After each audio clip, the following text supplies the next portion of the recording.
Hey all, here OS Reviews. Today we're taking a quick look at the Kinstone 10.3 ST. This is an Android tablet that has, as the name implies, a 10.3-inch display, and it's a budget tablet that sells for only around $155. And I really have to say that these budget Android tablets have been getting a lot better, especially in the past 2 years or so. It seems like Android tablets have started to become a bit more popular again. This one in particular seems to give us quite a lot for a very modern looking design that has super minimal bezels on the sides, and for that price you're also getting a fairly respectable 4 gigs of RAM, coupled with Android 11, a full HD IPS display, an octa-core processor, along with support for 4G LTE. So this is a cellular tablet as well. You can even use it to make phone calls, but more importantly, if you're not connected via Wi-Fi, you can still access the internet. Plus a respectable 7,500 milliamp hour capacity battery. Also the very purposeful square edges,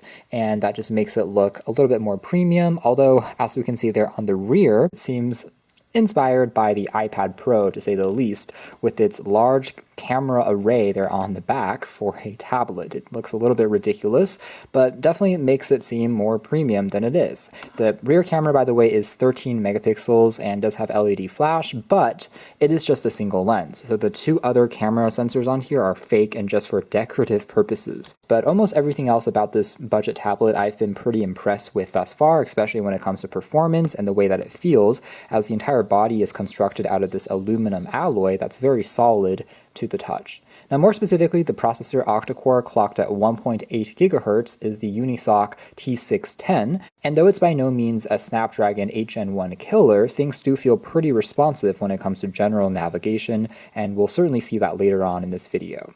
Anyways, taking a closer look on the right-hand spine of the tablet, we have access to a power key which is textured and very tactile, surprisingly, to press on, coupled with a volume rocker as well as the dual SIM card slots. Yes, it supports 2 slots. One of them can be a micro SD card that you can use to supplement the 64 gigs of built-in storage. Now on the very top you'll find one speaker. There is stereo separation because the second speaker is located on the other side, which is actually pretty neat, and for the most part it works quite well for watching back some quick video clips. There's also a modern USB Type-C charging port, syncing, as well as a 3.5mm headphone jack. One thing that you won't find on here would be pogo contacts, since there is no optional, let's say, keyboard dock, nor does this one support a active stylus. Packaging wise though, it is very simple, in fact a little bit generic. We have just the box here, reiterating some of the specs. It's super slim, by the way, in terms of the box, and that's taking up not much space at all aside from the tablet. We have just a wall adapter and a USB Type-C charging cable. Now on the side here, we do also have a front-facing selfie cam, which is 5 megapixels, and that completes the entire design. Now I have to point out that the 10.3-inch size, it's interesting because most common Android tablets will use 10.1 inches, but lately I've been seeing a lot more of these flexible screen sizes pop up. So 10.3 inches, there's also a number of 10.4 and also 10.5 inch screens on the market now as well. So it's almost like in the past year, there's been more diversity in those small 0.1 inch sizes. Overall though, we are talking about a device that's very good for web browsing and interacting with watching videos, and for sure bigger than our smartphone displays, despite our phones now having, let's say, a 6-inch diagonal. Now out of the box there is a factory pre-applied screen protector, and there's 2 layers to that screen protector. The first one on top is kind of a matte surface, which I've left on, but you can also peel it off to get a glossy texture if you want something that will have a little bit more contrast on the display and just colors will pop a bit more. But the matte protector, if you leave it on, will reduce glare so you can see it a little bit more easily outdoors, and I personally really like this paper-like texture when it comes to swiping with your fingers. It feels very responsive. We have a pretty stock version of Android 11 running on here that hasn't been thankfully loaded with too much extras aside from the essentials and Google apps. In fact, everything else you can use to store the content and media apps that you actually want. So out of the box, there's over 55 gigs remaining for you to use. Dragging down the shade, in fact, we can see if we have the 2 SIM cards connected or not, as you can see there, along with changing into a power saving mode. There's even an ultra battery saving mode, including just making phone calls, text messages, and that's it. So it tries to preserve battery even more.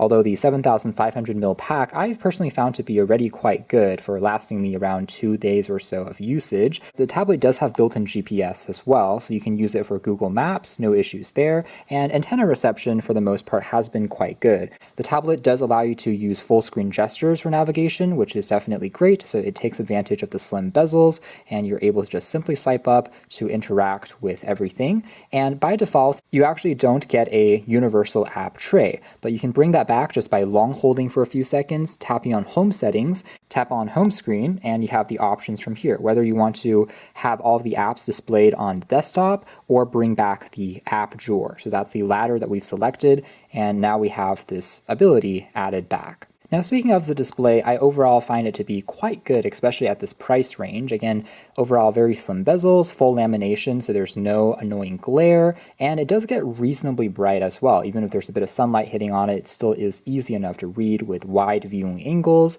thanks to the IPS technology. I think it performs better than expected for this price range. If we jump into, let's say, the camera performance just very quickly, I personally think camera should be just a very small overall role when it comes to tablets, since our phones will still be our primary shooters, but as long as it's good enough for scanning in documents, I would say it's fair, and this definitely does the trick there. If you just tap, I can easily snap a shot. 13 megapixels is plentiful. You can tell that it is a little slow to capture a shot, but again, for a tablet camera, it suffices, and you do have the ability to turn on HDR, in addition to take a look at some additional settings that you can swipe here in terms of recording video up to full HD, as well as changing things like the resolution. You can further tweak, but not a ton of settings, but like I said, good enough for a tablet camera. So here's a few example shots that we captured recently. Again, if there is plenty of light around you, you'll find that overall quality is quite good. It still is decent in terms of preserving details. Nothing crazy on here like optical image stabilization, of course, but again, for a tablet camera, more than respectable. And then a few more shots here to give you an idea of what it's like just scanning in text. Now, as we're interacting with the apps here, I think one other thing that's apparent is, despite this being a budget tablet, it doesn't feel slow or clunky. I'm not really seeing any dropped frames or even any moments of hesitation here. Just daily interaction with the tablet feels smooth. Let's try load up something even a little bit more complex, such as The Verge. And you can see you get a pretty nice experience in terms of typing and text entry with the standard Gboard. And let's try and just click on The Verge. You can see how fast it took there just to load this up. And that's quite impressive, again, considering the price of this tablet. Now, certain elements on the page, as you can see there, will take a split second longer to render, but still scrolling feels smooth. Nothing is jerky. And this is a very complex page, definitely with a lot of elements, ads, videos, and details, but for the most part, it still is very enjoyable to use. Pinch to zoom feels responsive, and generally, again, just a very pleasurable experience. Now, this is still a 16:9 aspect ratio screen compared to, say, iPads, which may have a more boxy aspect ratio. So in terms of content, it works a little bit better when it comes to, let's say, watching back videos, or if you're browsing the web, I generally prefer to hold it just in the horizontal view. You can just tell how quick it loads. So the Unisoc processor doing very well, plus the strong reception quality definitely is helping that. The entire thing remains very cool to the touch during the entire operation, never really thermal throttles, so energy efficient in that regard. And again, we can jump back and forth between these tabs, very good. So web browsing is not going to be an issue on this tablet. So we can see about 1.4 gigs is being used despite having a handful of tabs already open. Now doing a quick demo of what it's like in terms of watching back a video on YouTube. So things are very quick to load for sure. And we can jump into this full screen view, crank up the volume of the speakers as well.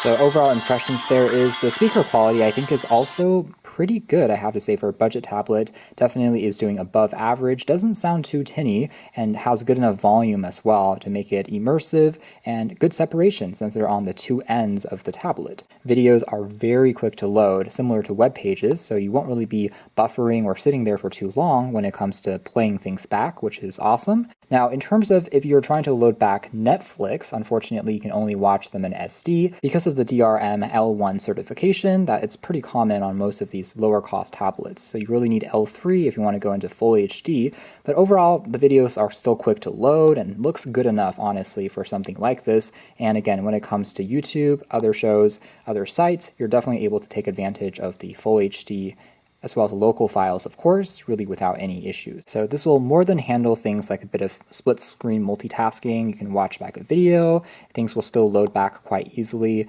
without much slowdowns while you do something else like browse an article on the other side. Similarly, if you connect it to, let's say, a Bluetooth keyboard or mouse, you can also use it to, let's say, use Google Docs and get a little bit of even emails as well as some Word docs done if you want to do some productivity on this tablet. Like I said, there is no active stylus, but you can use your fingers as well to doodle and draw. And like I said, despite the small bezels, I'm not having too much accidental triggers or touches either. I can still grip the tablet comfortably. So again, speaking of reading, whether it's for anime or comics or even just text in general, everything looks clear and again, enjoyable, particularly if you leave the, again, matte screen protector on. It just feels quite responsive when you're gliding around. Now, one thing I will point out though is if you are reading back stuff and you have the gesture mode activated, just to make that gesture navigation bar kind of blend in more with the content, you want to activate the dark mode. Otherwise, this bottom bar will be white in color and that can be a little bit more distracting. So that's as simple as turning on the dark theme. So if we do a comparison here and use the day mode or the bright mode, you have this bar there. Now, if you are really reading back text and things like that, it works fine. But like I said, that's probably an area where having an e-ink display like on a Kindle will do you better in the long term. Now, last but not least, we can talk about some of the casual, let's say, gameplay experience on here. And it's not too surprising that overall it works quite well, especially with lighter games or things like PUBG as well as Asphalt can still be installed and run on here as well. But you may have to lower some of the graphic settings and more demanding titles just for them to still get you the best experience. It may not give you, let's say, the fastest loading times or the smoothest frame rates compared to more gaming-centric phones and tablets out there, but really keeping in mind, again, the price point of this thing, $150, it's, I think, doing very good in terms of the general responsiveness. I'm not seeing too much drop frames, and everything is still, for the most part, definitely playable. Even heavier games, as you can see here, are still good when it comes to just generally browsing around, walking about, things still feel smooth and fluid. Now, under really heavy and demanding games, I will say the bottom left-hand portion of the tablet will start to get a little bit warmer, but still, I was never really able to get it to thermal throttle or anything crazy like that. So overall, I would still say performance has been consistent. Again, you're not going to get 60 FPS on every single title, but for the most part, things are still good enough that it doesn't become distracting and it still is an enjoyable experience. So that's more or less it as far as our hands-on review of the Kinstone 10.3 SD. And like I said, budget tablets have just gotten so much better recently, particularly as this category has seen a bit more of a revival. There was definitely a few years in there where Android tablets kind of seemed dead, but finally we're starting to see devices in this price range become more and more easy to use with excellent build quality coupled with actually pretty fast and responsive performance for things like just browsing the web, watching back videos, small bezels, and a fully laminated screen. Again, the octa-core processor and 4 gigs of RAM, it's all very good, I have to say, for the price. It might be just one of my favorite, I would say slightly generic tablets I've reviewed yet, punching above its weight, again, for the price. You can check out more details if you're interested in the links down below. For now, that's been our video. Thanks for watching here at OS Reviews.